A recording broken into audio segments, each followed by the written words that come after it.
What if I told you Jesus came to abolish religion? What if I told you voting Republican really wasn't his mission? What if I told you Republican doesn't automatically mean Christian, and just because you call some people blind doesn't automatically give you vision? I mean, if religion is so great, why has it started so many wars? Why does it build huge churches but fails to feed the poor? Tell single moms God doesn't love them if they've ever had a divorce, but in the Old Testament, God actually calls religious people whores. Religion might preach grace, but another thing they practice, tend to ridicule God's people. They did it to John the Baptist. They can't fix their problems, and so they just mask it, not realizing religion's like spraying perfume on a casket. See, the problem with religion is it never gets to the core. It's just behavior modification, like a long list of chores.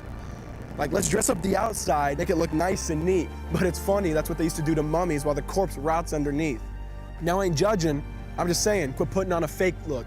Because there's a problem if people only know that you're a Christian by your Facebook. I mean, in every other aspect of life, you know that logic's unworthy. It's like saying you play for the Lakers just because you bought a jersey. See, this was me too, but no one seemed to be on to me. Acting like a church kid while addicted to pornography. See, on Sunday I'd go to church, but Saturday getting faded, acting if I was simply created to just have sex and get wasted. See, I spent my whole life building this facade of neatness, but now that I know Jesus, I boast in my weakness. Because if grace is water, then the church should be an ocean. It's not a museum for good people, it's a hospital for the broken. Which means I don't have to hide my failure, I don't have to hide my sin. Because it doesn't depend on me, it depends on Him. See, because when I was God's enemy, and certainly not a fan, He looked down and said, I want that man.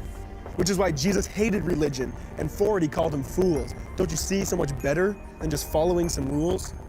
Now let me clarify. I love the church, I love the Bible, and yes, I believe in sin. But if Jesus came to your church, would they actually let Him in? See, remember He was called a glutton and a drunkard by religious men. But the Son of God never supports self-righteousness, not now, not then. Now back to the point, one thing is vital to mention. How Jesus and religion are on opposite spectrums. See, one's the work of God, but one's a man-made invention. See, one is the cure, but the other's the infection. See, because religion says do, Jesus says done. Religion says slave, Jesus says son. Religion puts you in bondage, while Jesus sets you free. Religion makes you blind, but Jesus makes you see. And that's why religion and Jesus are two different clans. Religion is man searching for God. Christianity is God searching for man.